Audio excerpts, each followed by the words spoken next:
Okay, man. But Ewan, thank you so much for coming on the podcast. It's nice to finally to see you face to face, to actually speak to you, because we've been back and forth a little bit trying to get this arranged, and I'm glad that you've made a little bit of time out of your day to come onto the podcast and speak about all things music. But before we get started though, how are you actually doing? Aye, not too bad. Thanks for having me on. Happy to get a chat. Yeah, it's been a wee while planning, but that's often how these things go. How are you doing yourself? I'm good. It's part of the fun of podcasting is trying to arrange it. At the very least, we're in the same time zone, which always, because I get a lot of ones from America and Australia, and it's interesting hours trying to arrange those ones. Yeah, that's right, and you can even just can be a wee bit different if you're late at night speaking to someone who's just got up in the morning as well. Can be a slightly different. It has happened in the conversation sometimes. Yeah, sin having the conversation whilst eating my breakfast at the same time or that. That's right, aye. Yeah. But Ewan, what I like to do with all the guests is I normally go back to the very beginning. Mm-hmm. So where originally are you from? So originally I'm from Malig. I mostly grew up in Fort William, where I live just now. But it's kind of, I can't really say one or the other, because if I say Fort William, I'll get slagged by Malig folk, because the family is from Malig. But if I say Malig, then I left there when I was about 2 as well, so it's not quite being honest either. Right, that's fine. And so when you were younger, growing up, like very young, were you exposed to music from a very young age? Yeah, so I'm from quite a big family. There's 7 kids in the family, and I'm number 6, and all my siblings play. But when I was growing up, obviously there was a wee bit of a gap between me and the next oldest one, so they were all playing away on different instruments and playing quite well by then. So it was quite normal for me just to have music around about me growing up. And see the music that you were hearing, was that from your siblings, from your parents, from both? Mostly my siblings playing. My mum plays a wee bit of guitar, but and my dad doesn't really play anything, but they're really into their music, so they were always taking us out to stuff, taking us to gigs or ceilidhs or concerts that were happening round about. So a real mixture kind of between all that and then just all the normal influences that you get as well as a youngster growing up. I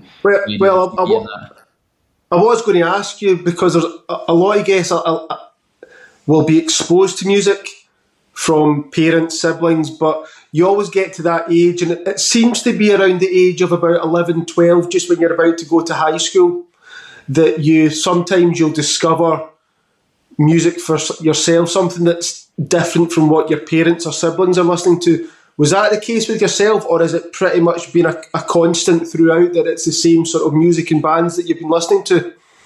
It's chopped and changed over the years, but certainly like when I hit those years when you start to you're typically supposed to like develop your own taste, and it'll deviate from what your parents are into and all that.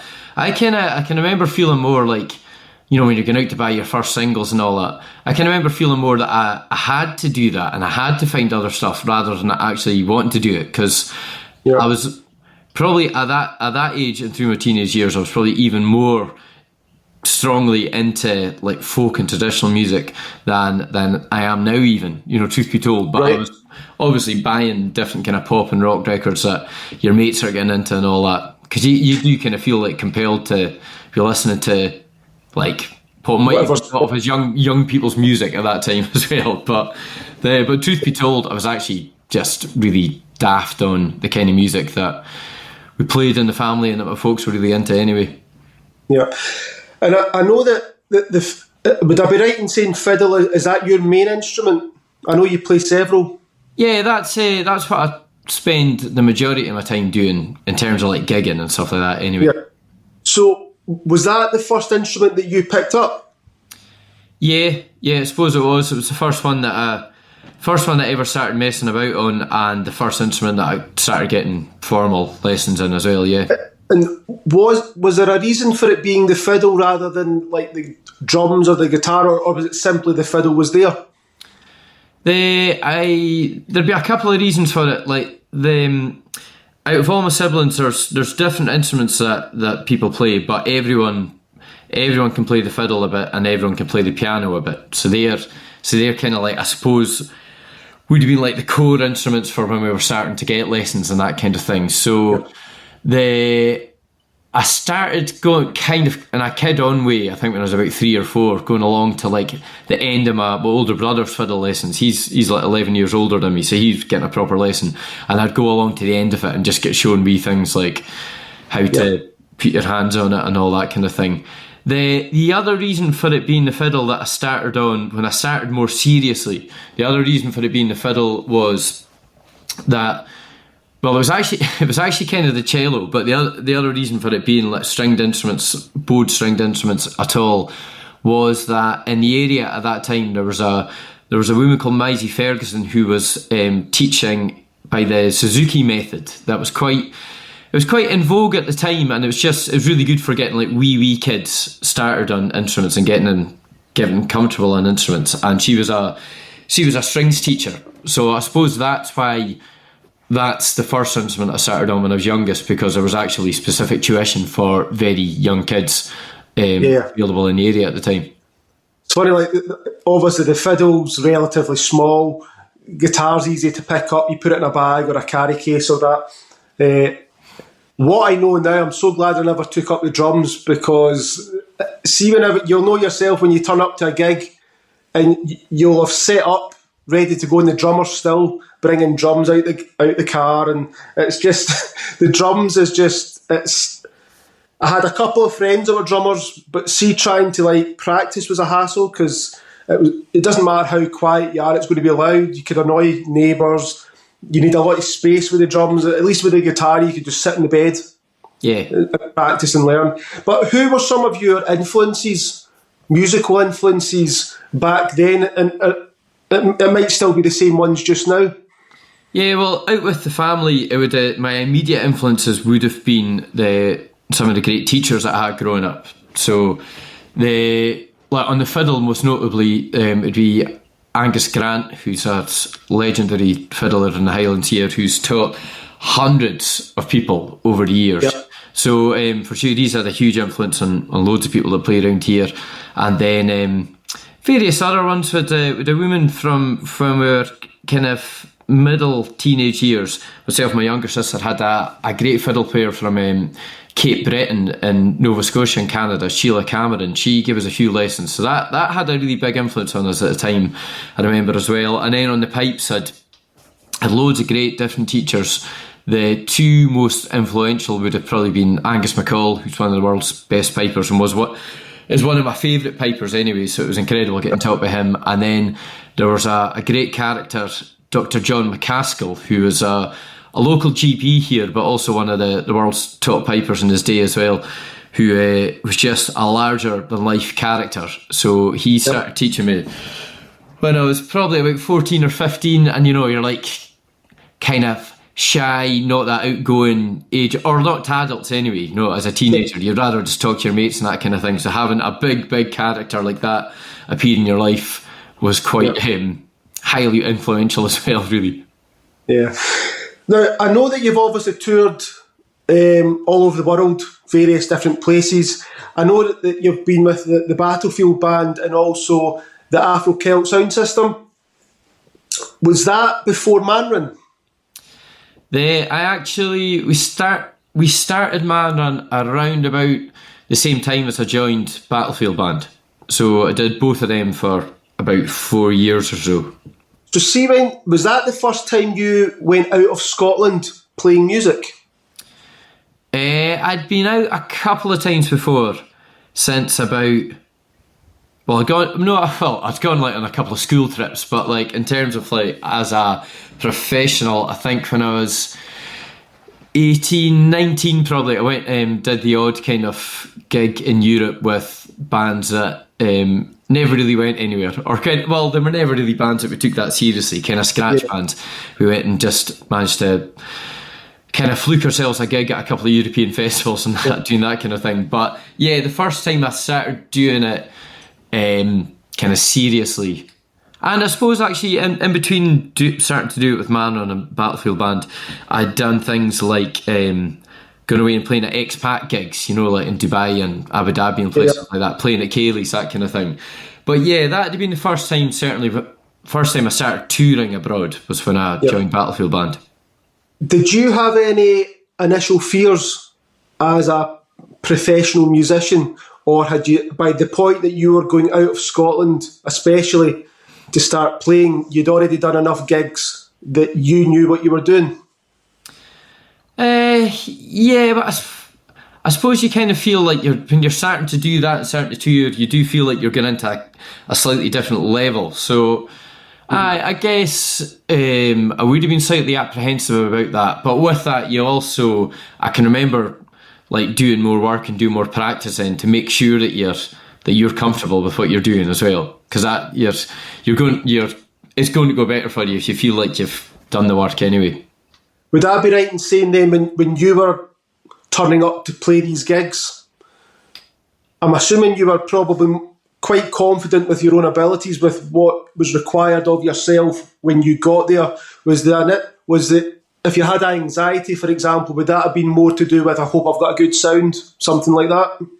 Yeah, all that kind of stuff. I suppose I would have been helped greatly in Battlefield Band because they were all older than me and had all been doing it for years, and the band had a big reputation, which brings pressure with it as well. But they were really great at helping me through. They'd all been in the position of joining the band at some point, so they'd all been through it. So they were great at kind of coaching me through it and encouraging me through it. And they'd a lot of the tours we would do would be in Germany and America and whatnot, and they really knew the ropes there, so they would kind of talk me through every aspect of it. So that was a real education, getting to do that kind of thing. But you have to do all these things in order to be where you're at just now. Oh yeah. You try and learn as much as you can from every situation that you end up in life, really. Yeah. So as you said, Mànran started around 2010 kind of time. How did the band initially get started? Like, how did you go about getting the actual musicians together?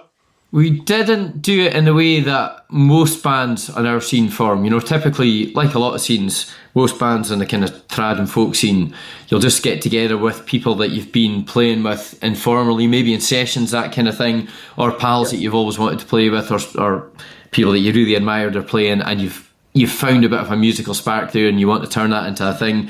It was more like something that we purposely put together. Myself and Gary Ennis in the band, we played together anyway, and he really fancied trying to put together a bigger band that we could go and do big festivals with and that kind of thing. Yep. And we just, from that, started piecing together a lineup of folk that we thought would work with the band, and then approaching them to see if they want to join.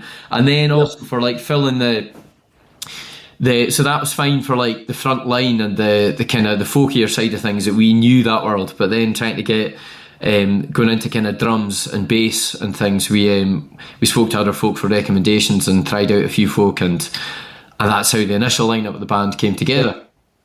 So here's the thing with Mànran. Yous are touring all over the place. You're finding success. You're winning awards.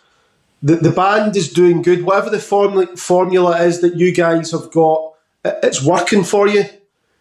And then you do this crazy thing 9 years into the game, that you bring a new singer and guitarist in. I don't know too much about Mànran, and I've purposely not looked it up because I wanted to ask you the question, but what was the reason for making such a big change? Was there something that you felt was missing from the band, or did you need something additional to push it to another level? Because you were doing very well prior to those two members joining. So what was the reason for such a big change up so far into it? Well, firstly, change has been a wee bit of a feature of the band over the years. The lineup's changed quite a bit since that original lineup. It's now only myself and Gary that are still in it, and I actually left for a wee while as well, because it was when I was doing the Battlefield Band stuff, it was too much for me juggling both. So Gary's the only person who's been in all the way. That said, Ryan Murphy, who plays Uilleann pipes and flute, he's been in since nearly the beginning. He wasn't on the first album, but he was on the second one. And there's other Mark Scobie's been in for, it'll be coming on 10 years now as well. So there's always been quite a good quite a good kind of streak of continuity in the band, but there's always been change as well. So I think when Kim and Aidan joined, at that point the band had been settled for a few years, but Craig Irving, the guitarist at the time, who he'd been in it for 2 or 3 years at that point, I think, he was wanting to move on and do other things. So we were having to get a guitarist anyway, and we were looking at different options for who to get. At that point, I'd been singing in the band, like doing all the singing in the band for 4 or 5 years, because prior to that, the band had another singer, Norrie McKeever, originally. So I'd been doing that for 4 or 5 years, and I quite enjoyed it, but for me personally, it was quite an intense gig, because I was running about playing fiddle, playing the pipes, and doing all the singing, so it was a wee bit... which would be fine if it was like a solo project, but it's not. It's a band, and it also felt a wee bit weird that I was doing so much in it. So we talked about different things we could do to change it. We were also we were coming up for our 10th anniversary that we never really got to make much of, because that was 2020 and COVID and everything. So we were looking at just ways of kind of shaking things up and doing something new then, and that's when we hit on the idea of getting a new singer in and going up to 7 people in the band as well. Yeah, and I can't think of a worse possible time to introduce new members right before the whole world went into lockdown for a couple of years. Yeah, it was literally like the very end of 2019 was when we got them in to a handful of shows the start of 2020, and then that was it. So it was kind of weird. It felt like when we came out of lockdown a couple of years later, it felt to us like a new band, because we hadn't really done it. Yeah. But it's also it was old news by then as well, so it's a bit odd. Yeah, I suppose a lot of people struggled with the lockdown, but one of the positives maybe to take out of it, there was a lot of downtime for musicians that don't normally get downtime. Mm-hmm. So it would maybe give you the opportunity to songwrite. If there's new members coming in, they can learn previous stuff. And with today's technology, you can still keep in touch. It's so much easier than it would have been 20 years ago had it happened. Yeah, true.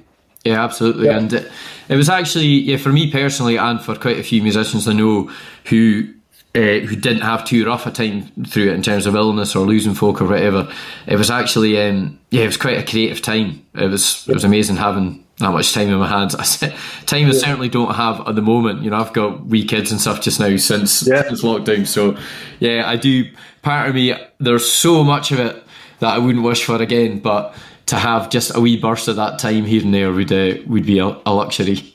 I know obviously you still do some singing, but it sounds like you were spinning a lot of plates. Is it quite nice being able to hand off some of the singing duties to Kim, and it almost allows you to focus just on the instrument? Yeah, and it's also a load of fun doing like the singing with someone else as well, doing some of the kind of duet style things we do too. So it's great. It's just added another nice dynamic into the band, and made my life a bit easier too. Yeah. So for Mànran at the moment, what is the band's songwriting process? Is there a main songwriter to start with? For this, the most recent stuff, again, this has changed over and over through the band's lifespan, but the most recent stuff, most of it, Kim Carney and Aidan Moody have been writing together. They got together a few times, I suppose early last year now, and came up with some nice stuff. So they've been doing that, and I've done a wee bit of writing on my own as well. But they've had quite a fruitful partnership, so that's probably something they'll continue to do as well. And it could come from any angle, but that's what's been working for the last year or two. But will they get together, come up with some song ideas? Will they present a skeleton of a song to the band from which everyone adds their parts to create it, make it better, make it the final song? Yeah, that's typically how we work. There's been the odd thing over the years that someone's come in with like a more or less finished idea for how it's all going to sound, but by and large that's usually how we work. Someone comes in with the bones of an idea and then we form it into a finished piece. What about the singing part of it? Is there one person doing the lyrics, or does everyone contribute? Usually it would be one person, or if Kim and Aidan are working on something together, the two of them. But usually once it's been brought in, we tend not to all pitch in with our own lyric ideas then. I guess if there's something someone was like really uncomfortable with or whatever, or if someone had a really great idea, you would be able to say, but typically you would respect that once the words have come in. And for Mànran, what is the band's preferred recording setup? So do you record like live in the studio? Do you layer it up bit by bit? What's the sort of process for Mànran recording? We've done it all different ways. The most recent stuff was done very, very bit by bit, but that was just to kind of fit in round people's diaries, really. Yeah. So it's not, I think we would prefer not to do it quite so separately. Obviously, I guess like the optimal way we've done it before has been like maybe putting down the back line, like putting down drums, bass and kit together, and then maybe down the tunes together, like having, or at least like say fiddle and Newland pipes or fiddle and flute together, or maybe all three, and then the vocals on top. But this time, just because of people's availability and trying to get studio time and all that, it's all been done pretty much in isolation. Yeah. It's almost been like going back to the lockdown days, but it's come out sounding nice, and we've tried to kind of create a live feel out of that all the same. Yeah. See if you had to pick just one or the other, so recording in the studio, creating music from nothing, or performing only for the rest of your days, which one would you pick? I come and go in this all the time, but just now I'm going through a wee phase of, it's not that I don't enjoy gigging, but I do really enjoy creating music and recording music, so I'm going through a wee bit of a phase of that just now. I mean, the good thing with music, there is not a right or a wrong answer. It's different for everyone. I mean, I'm a guitarist. I think if I had the choice, it would always be, for me, writing and recording. Mm-hmm. Because I think it would drive me mad having songs in my head that I couldn't, get recorded. As much as I do like performing live, I think for me it would probably be writing and recording. But Ewan, we're early in 2025, so what is your plans for the rest of the year? We were just having a meeting with Mànran yesterday, so to talk about that stuff first, we're pretty much got an album ready to go. We're just going to maybe get together and do one last thing. We recorded some things in the back end of last year that we're just finishing mixing as well. So we're going to see how all that's sitting and maybe do one or two more things, because we're actually off gigging just now as a band until early April when we do this. We're doing this big show that Gary's put on over in New York, Hooley and Carnegie Hall. So that's going to be the next big thing for us that we're really looking forward to. But we're trying to use our time not gigging just now, just to get all our other plans in place and kind of get starting all the stuff like the artwork and everything like that for the album. So that'll be the main thing with Mànran, get an album out hopefully before the summer, and then do a fair bit of gigging at festivals and things over the summer as usual. Then Mànran have got a tour in the back end of the year as well in Germany. So that's I think most of the stuff we're doing with that. I'll be doing a wee bit of duo gigs with Gary Innes and the band as well, and then I'm trying to just I've given myself a slightly quieter start to the year than I have done in previous years, and I'm really kind of trying to. I feel like a lot of the stuff I created in lockdown and the years following, I managed to have plenty of time to create loads of stuff. Then I feel that I've used or I've produced or released like the bulk of that stuff just now, so I'm kind of ready for like a fresh wave of creative time. So I'm hopefully gonna put together a good bit of time for that as well. Is that more maybe solo stuff for yourself? Potentially, and maybe a wee bit of collaborating with other folk as well. So yeah, there's potentially starting a new project as well that maybe won't be like a full-time project, just something to kind of have run along on the side as well. So Yeah, It's it just feels like it could be a good time for. It's not a good time for starting new things. I don't mean that. It's quite a bad climate for doing that. But it feels like this will be a wee period of starting new things for the next few while. if you're anything like myself, it's just trying to find the time to fit in. Yeah, definitely. That's always a challenge, yeah. Yeah. So we've had some nice technical questions for any musicians that are watching, but what I like to do, Ewan, is I end things with some fun questions Sure. for you. Right? So imagine you could go back in time, anywhere in the world, a big gig, small gig, I'll let you decide. What's the one gig that you wish you could have attended?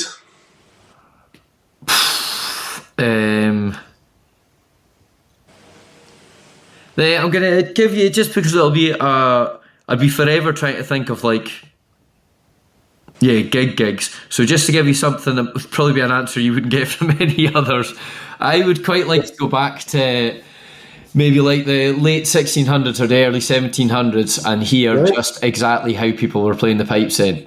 Because there's an awful lot of theorising and an awful lot of chat about it these days in kind of piping circles as to how things have always been done, and I would be quite intrigued to jump in there and see exactly what was happening and hear it for myself. Well, I've definitely not had that answer before, so that's cool. That's cool. Right, so another question then. As you know yourself, thousands and thousands of amazing, great songs have been written and recorded across the years by lots of different musicians, bands. What's the one song you wish you could have sat in the recording studio to watch the band recording it? Oh, wow. That's a great question. I don't want to give you dead air here. Like, trying to think about it. It's one of those ones as well that I'm sure if I could ask you for the next 7 days and you would give me 7 different answers. But just for today, is there one that comes to mind? Like the first band that I'm thinking of, and it's probably a wee bit of a standard one, but it would be the Beatles. And that's partly in my head just because the series they did. It was on Apple TV a couple of years ago, with all the stuff I'm working on. So what song though? From what era? I don't know. Or maybe something a bit more mayhem actually. Or actually, I'm gonna jump from that to. I'm also just thinking of like different autobiographies that I've read over the years and that. I would quite like to have been in on like Bruce Springsteen and the E Street Band and some of the early-ish stuff, like where I remember him writing about just the fact that none of them really had a clue how to record stuff or how to make stuff sound good and how to make it all work. And then that famous producer, what's the name? Was it Bob Clearmountain? He came in and did just, I think, Born to Run with them. So I would quite like to be in at that moment where it was suddenly like, wow, this guy really knows how to make this stuff sing and how to make it all work there, and pulling this like amazing sound together and then forming it into such an iconic record that we recognise now. Cool. Yeah, I would love to think about that a wee bit longer. And great question. But when you come on for part 2, you can give me another answer. Yeah. So if you had the opportunity to perform with another musician, dead or alive, who would it be? A dream musician. I wonder. Don't know. It's probably easier to go dead. It's risky. Would be great to. I don't know. I tend not to. If I really, really admire a musician or idolise them, I tend not to get that. I'd love to play with them. I just love listening to them and love hearing them. That's how you can go with that. I'm going to put Mànran on the spot here. So someone in Mànran is going to get some dodgy looks next time you see them. Right. So imagine you've got a dead body in the boot of your car. It's 3 o'clock in the morning. You need to dispose of this body. No questions asked. Which member of Mànran are you calling to help you and why? It's either going to be Gary Innes or Ryan Murphy, I think. Yeah, just because it might not be the first time either of them have had that call. Nah. And actually, a good thing about Mànran is there's a few people in the band you could call upon in that kind of situation. We'll not say any more about that. And I mean that in the best way possible. And last question for you, Ewan. Mount Rushmore, whether it be musicians or bands, who are the four for yourself today, anyway, that you just see as perfection? That should be on Mount Rushmore. Yeah, for yourself. Yeah, I'm gonna think of a few. I'm gonna go with a few heroes of traditional music, and of course, without thinking about these things beforehand, you're gonna end up offending people. But Angus Grant, old fiddle tutor, I think you would have to have him up there for everything he's done, and it's actually, it's that kind of way, the people you think of for this kind of thing, it's not necessarily down to them being the best or anything like that, or whatever, or being better than anyone else. It's like a certain character or person you see as being up there, kind of people who've done it. So I think the legendary piper John Burgess would be another one to stick up there. Then gonna need a singer, I suppose, or something. That's gonna be another one, and it's kind of going off on a different tack altogether. But one of my favourite singers and artists no longer on the go would be Andy M. Stewart. So I'd put him up there, whether people would keep him up there or not. And then you wanted a fourth, didn't you? Let's try and cover another discipline that I'm into. It's tricky. These are good questions, but they're tricky questions. Well, hopefully you've not been asked them before. Yeah, well, I haven't, definitely, or I would have stock answers ready to go for you there. Who'd be... let's put Ali Bain up there as well. I think it's another hero, yeah. The reason I like that question, I've asked every guest that question. It's always the last question. And it's such a good question because, firstly, you never get anyone giving you the same answer. Mm-hmm. But also... whether it be traditional music, whether it be country, whether it be rock music, if you're known as a rock musician, you might not give anybody related to rock music. It's all personal choice. And again, as I said before, no right or wrong answer. That's the beauty of music. But Ewan, thank you so much for coming on. It's been a pleasure to speak to you. Thanks. And for anybody that's watching, obviously... I know you've got your own website, there's Mànran, everybody's on social media. They can go on to find out what's happening, whether it be up and coming releases, whether it be tour dates, getting tickets, anything else that's going on with yourself or the band. But I do wish you all the continued success in the future. And next time you're in Glasgow or that, give me a wee shout and I'll catch up with you. Good man, Ian. Thanks very much. Cheers, pal. See you later on. All the best.